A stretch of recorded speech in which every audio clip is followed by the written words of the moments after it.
ఇప్పుడు middle class వాళ్ళ గురించి మనం ఎక్స్క్లూజివ్గా మాట్లాడుకున్నట్లయితే richer are becoming richest and poor people అనుకుంటే కొంతమంది రిచ్ అవుతున్నారు, అట్లీస్ట్ దే ఆర్ అప్గ్రేడింగ్.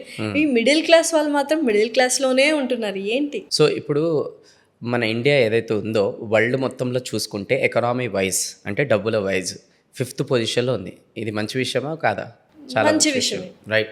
ఎందుకంటే యుఎస్ఏ అనేది ఫస్ట్ పొజిషన్లో ఉంది, ఆల్మోస్ట్ ఒక 25 ట్రిలియన్ ప్లస్ యుఎస్ డాలర్స్ అనమాట. దాని తర్వాత సెకండ్ పొజిషన్ చైనా, అండ్ దాని తర్వాత Japan, Germany, and India 5th position. ఇది మంచిదే. ఇక్కడ ఇంకోటి ఏంటంటే పర్ క్యాపిటల్ ఇన్కమ్ ఏంటో నేను చెప్తాను. 197 కంట్రీస్లో మన ఇండియా పర్ క్యాపిటల్ ఇన్కంలో 142 సెకండ్ పొజిషన్ ఉందన్నమాట.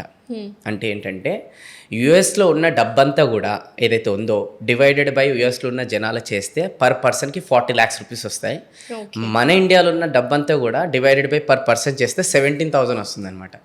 జనాభా ఎక్కువ ఉంది, అదొకటి. రెండోది వచ్చేసి మన ఇండియాలో ఫైనాన్షియల్ ఎడ్యుకేషన్ అనేది లేదు, అందుకోసమే ఇన్కమ్ వాల్యూ అనేది పెరుగుతలేదు. ఒకప్పుడు ఎట్లుండే అంటే 1940లో పర్ మంత్ ఫ్యామిలీలో 5 మంది ఉంటే 10 రూపాయలు సంపాదిస్తే మహా గొప్ప. అప్పుడు మళ్ళీ 20 సంవత్సరాల తర్వాత 1960లో 100 రూపాయలు సంపాదిస్తే గొప్ప నెలకి. 1980 అంటే ఇంకొక 20 సంవత్సరాల తర్వాత ఇంకొక 0 యాడ్ అయింది, అంటే 1000 రూపాయలు. మళ్ళీ ఇంకొక 20 సంవత్సరాలు అంటే 2000 వచ్చేసరికి మినిమం ఒక 10,000 రూపాయలు సంపాదించాలి. అండ్ 2020 వచ్చేసరికి ఇంకొక 0 యాడ్ అయింది అనమాట, అంటే 1,00,000 రూపాయలు సంపాదించాలి మినిమం. అండ్ 2040 వచ్చేసరికి ఇంకొక 0 యాడ్ అయింది, 10 లక్షలు పర్ మంత్ ఇన్కమ్ ఒక ఫ్యామిలీలో యావరేజ్ సంపాదన ఉంటే ఆ ఫ్యామిలీ గడుస్తుంది. ఎందుకంటే ఇన్ఫ్లేషన్ పెరుగుతుంది కాబట్టి. సో అందుకోసమే ఇది తెలుసుకొని మనుషులందరం కూడా మనం what ever it may be, specially lower middle class income value పెంచుకోవాలి. ఈరోజు మనం ఇన్కమ్ వాల్యూ పెంచుకోకపోవడానికి కారణం ఏంటంటే ఫైనాన్షియల్ ఎడ్యుకేషన్ అనేది లేకపోవడం. ఎందుకంటే స్కూల్స్లలో మ్యాక్సిమం ఫైనాన్షియల్ ఎడ్యుకేషన్ గురించి నేర్పారు. అంటే స్కూల్స్లలో ఎంతసేపు 1, 1, 2, 3 ర్యాంక్స్ ఉన్నాయి, అన్నీ అట్లా ఉన్నాయని. కొన్ని స్కూల్స్ రీసెంట్గా నేను టీచర్స్కి, పేరెంట్స్కి, స్టూడెంట్స్కి ఫైనాన్షియల్ ఎడ్యుకేషన్ క్లాసెస్ తీసుకున్న వాళ్ళు పిలిచి మనకి కండక్ట్ చేయించారనమాట. రెండోది వచ్చేసి పేరెంట్స్ కూడా పాపం అవగాహన లేదు ఫైనాన్షియల్ ఎడ్యుకేషన్, అందుకోసం వాళ్ళు అంతా సఫర్ అవుతుంటారు, రైట్. కొన్ని సందర్భాల్లో పిల్లలు వచ్చి పేరెంట్స్ ముంగట ఈ ఫైనాన్షియల్ టాపిక్స్ మాట్లాడుతుంటే ఇన్వాల్వ్ అవుతుంటే, నీకెందుకు ఇవన్నీ కూడా, మేము ఉన్నాం కదా కష్టపడుతున్నాం, లోపల పోయి చదువుకో అంటారు. అది తప్పు. అది అంటే పేరెంట్స్ కూడా ఫైనాన్షియల్ ఎడ్యుకేషన్ వాల్యూ ఏంటో నేర్పించాలన్నమాట.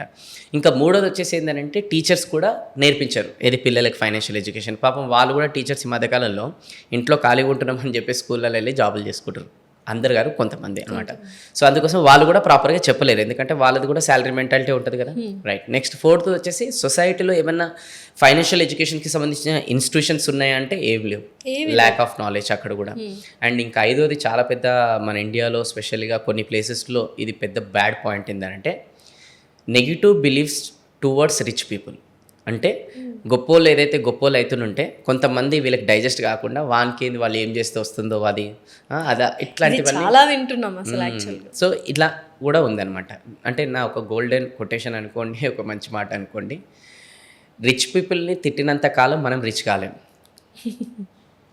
అంతేగాని ఇప్పుడు వాళ్ళ దగ్గర నుంచి మనం ఏమనుకోవాలంటే వీళ్ళు ఎంత కష్టపడితే ఆ పొజిషన్కి వెళ్ళారు కదా, సో అదేందో మనం నేర్చుకుంటే మనం కూడా వాళ్ళ పొజిషన్లో వెళ్తాం. లేదు అని అంటే వాళ్ళని బ్లెస్ చేయడం ద్వారా, అంటే వాళ్ళు చాలా కష్టపడ్డారు కాబట్టి ఆ పొజిషన్లో ఉన్నారు, నిజంగా వాళ్ళు గ్రేట్, ఇలా బ్లెస్ చేయడం ద్వారా భగవంతుడు మనకి ఇస్తాడు. Maybe at least positive positive thoughts వస్తాయి, పాజిటివ్ ఫీలింగ్స్ వస్తాయి, అండ్ అక్కడ నుంచి పాజిటివ్ వైబ్రేషన్స్ వస్తున్నాయి. See whatever nature or God, ఎవరికైతే మనం 10 మందికి మంచి కోరుకుంటామో మనకు కూడా మంచి చేయాలని కోరుకుంటారు. మనం 10 మందిని మంచి తిట్టామనుకోండి, మన దగ్గర ఉన్నది కూడా మైనస్లోకి వెళ్ళిపోతుంది. So middle class people rich అవ్వాలి అంటే ఏమైనా చేంజెస్ చేసుకుంటే బెటర్. ఆ చేంజెస్ ఏంటి?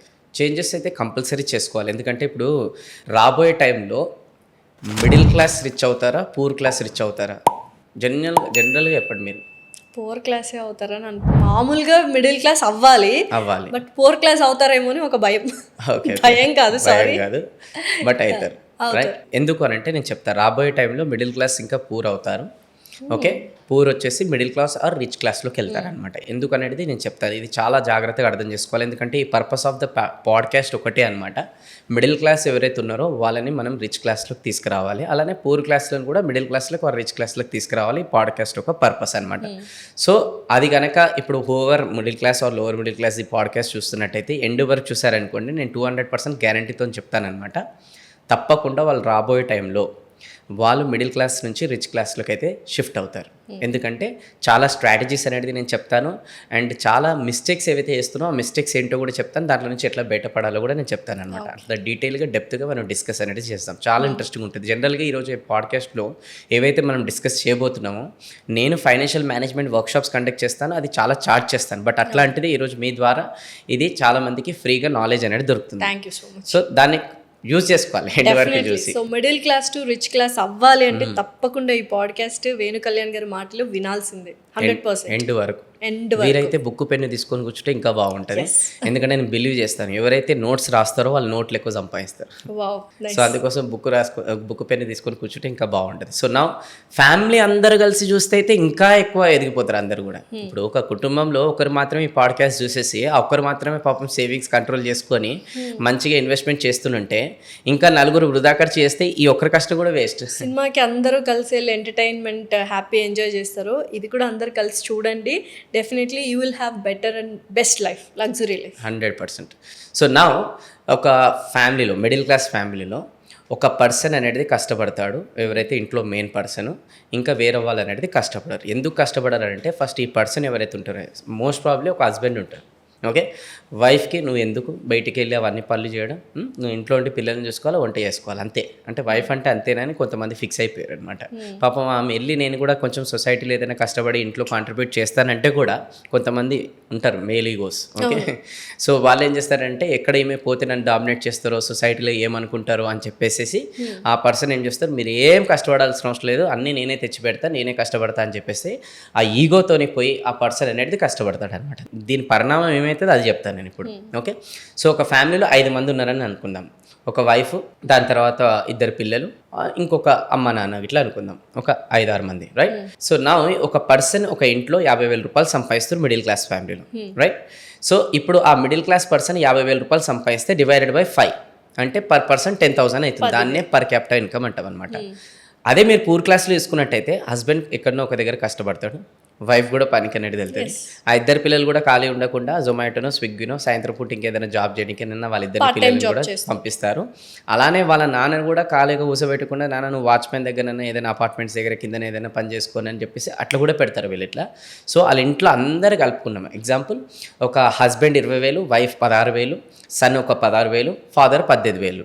సో 70,000 రూపాయలు సంపాదిస్తున్నాండి into 5 divided by 70,000 divided by 5 అయితే ఆల్మోస్ట్ 14,000 పర్ క్యాపిటల్ ఇన్కమ్. చూడండి, middle class per capital income 10,000 రూపాయలు, poor class per capital income వచ్చేసి 14,000 రూపాయలు.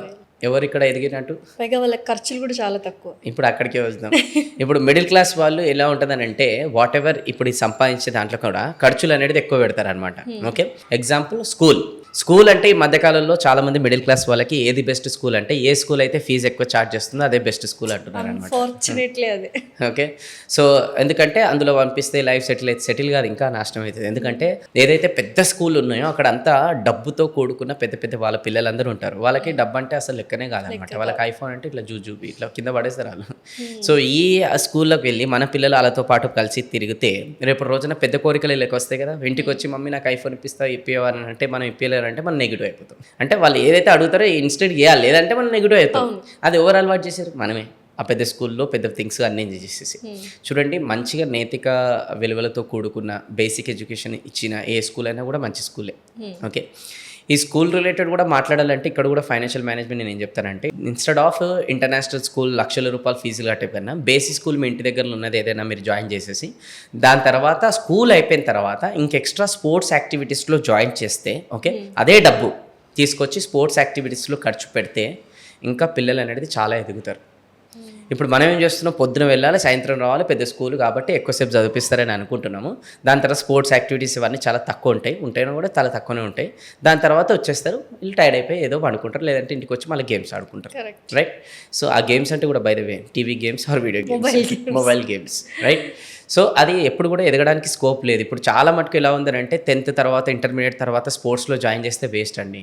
ఒక 5-6 ఇయర్స్ నుంచే మీరు స్పోర్ట్స్లో రెగ్యులర్గా జాయిన్ చేసుకుంటూ వచ్చినారు అనుకోండి, 10th ఇంటర్మీడియట్ లోపల వాళ్ళు ఏదైనా ఒక నేషనల్ గేమ్స్ ఆర్ స్టేట్ లెవెల్లో ఆడడానికి వెళ్తారనమాట. ఇంట్రెస్ట్ కూడా వాళ్ళకి బిల్డ్ అవుతుంది. బిల్డ్ అవుతుంది.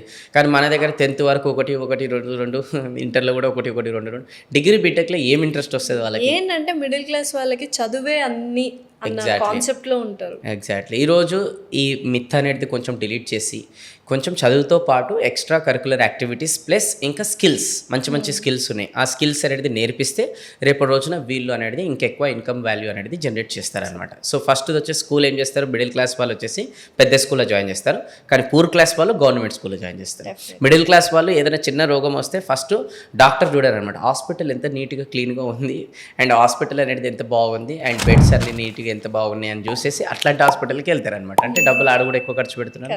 కానీ ఈ పూర్ క్లాస్ వాళ్ళు వచ్చేసి ఆరోగ్యశ్రీ కార్డు వాడుకొని గవర్నమెంట్ హాస్పిటల్కి వెళ్తారు. ఈ మిడిల్ క్లాస్ వాళ్ళు ఏం చేస్తారనంటే ఎంటర్టైన్మెంట్ కోసం మస్తు ఖర్చు పెడతారనమాట. ఎందుకంటే సండే వస్తే అసలు వీళ్ళు ఊకోరనమాట. ఓకే, సో మంచిగా వెళ్ళాలి, మంచి ఎంటర్టైన్మెంట్ చేయాలి, ఏ సినిమా కొత్తగా వచ్చినా చూసేసాలి అని చెప్పేసి డబ్బులు అక్కడ ఎక్కువ ఖర్చు పెడతారు. పూర్ క్లాస్ వాళ్ళు మేజర్ ఎక్స్పెన్సెస్ ఎంటర్టైన్మెంట్కి పెట్టారనమాట. వాళ్ళు చెట్ల కింద పోయి కూర్చుంటే అది ఎంటర్టైన్మెంట్ అనుకుంటారు. మిడిల్ క్లాస్ వాళ్ళు మ్యారేజ్ కోసం చాలా ఎక్కువ ఖర్చు పెడుతుంటారు పెద్ద పెద్దగా చేసుకోవడానికి, అండ్ పూర్ క్లాస్ వాళ్ళు మేజర్ ఎక్స్పెన్సెస్ చేయరు. మిడిల్ క్లాస్ వాళ్ళు వెహికల్ అనేది కంపల్సరీ కొనాలి. ఎందుకంటే ఆ వైఫ్ వచ్చి ఏమేంటి పక్కన వాళ్ళు ఇంటికి కారు కొన్నారని అంటే వీళ్ళు పోయి లోన్లో పట్టుకొని మళ్ళీ కొనేస్తారంటే ఈఎంఐ లేదు. ఓకే, కానీ పూర్ క్లాస్ వాళ్ళు గవర్నమెంట్ ఫెసిలిటీస్ వాడుకుంటారు ట్రాన్స్పోర్ట్. మిడిల్ క్లాస్ వాళ్ళు ట్యాక్సులు కడతారు. ఎందుకు కడతారంటే అరే ట్యాక్సులు కట్టినప్పుడు రేపటి రోజున మనకి బాగుంటుంది, ఏది ఐటీ రిటర్న్స్ అవన్నీ కూడా ఎందుకు ఈఎంఐలో పోతారు కదా అన్నీ. సో ఈఎంఐలో ఫోను, ఈఎంఐలో టీవీ, ఈఎంఐలో ఫ్రిడ్జ్, ఈఎంఐలో భార్య, ఈఎంఐలో పిల్లలు అన్నీ ఈఎంఐలే, పోవడం కూడా ఈఎంఐలే. సో ఈఎంఐ కాన్సెప్ట్ ఎక్కువ ఉంది కాబట్టి ట్యాక్సులు కడతారనమాట. కానీ పూర్ క్లాస్ వాళ్ళు ట్యాక్సులు కట్టారు. ఎందుకు తెలుసా? వాళ్ళ డబ్బులు అంతా కూడా గల్లలలో జమ చేసుకోవడమో, లేదంటే ఇంట్లో ఎక్కడైనా పొదుపు చేసుకోవడమో, లేదంటే చిట్టీలు వేసుకోవడమో ఇట్లాంటివి చేస్తారు కాబట్టి వాళ్ళు ట్యాక్సులు కట్టారు. ఎందుకు ట్యాక్సులు కట్టారు? వాళ్ళు ఈఎంఐలో ఏం పోరు, ఏమున్నా సరే ఉంటుంది, లేదంటే అడ్జస్ట్మెంట్ చేసుకుంటూ కూర్చున్నారు వాళ్ళు. ఆ కాన్సెప్ట్ ఉంది కాబట్టి వాళ్ళు పోరు అనమాట. సో మిడిల్ క్లాస్ వాళ్ళు మళ్ళీ కూడా కొద్దిగా గొప్పగా సేవింగ్స్, ఇన్వెస్ట్మెంట్ కొద్దిగా గొప్పగా చేస్తారు, కానీ పూర్ క్లాస్ వాళ్ళు చేయరు. కానీ ఇప్పుడు ఈ నాలెడ్జ్ వాట్ ఎవర్ ఉందో 5G అనేది మారుమూర గ్రామంలో కూడా పోతున్నాయి ఈరోజు, రైట్? అందరి ఫోన్లో ఫోన్స్ వచ్చేస్తున్నాయి. సో ఇప్పుడు పూర్ క్లాస్ కూడా ఈ ఫోన్లలో ఈ పాడ్కాస్ట్ విన్నారనుకోండి, వాళ్ళు కూడా ఈ రోజు నుంచి ఇవన్నీ కూడా అడ్జస్ట్మెంట్ చేసుకొని వాళ్ళు ఇన్వెస్ట్మెంట్ చేయడం స్టార్ట్ చేస్తే త్వరలో వాళ్ళు కూడా మిడిల్ క్లాస్ ఆర్ రిచ్ క్లాస్లోకి వచ్చేస్తారు. సో అందుకోసమే దయచేసి పూర్ క్లాస్ వాళ్ళు ఈ రోజు నుంచి ఇవన్నీ కూడా కొంచెం మైండ్ సెట్ అనేది చేంజ్ చేసుకోవాలి.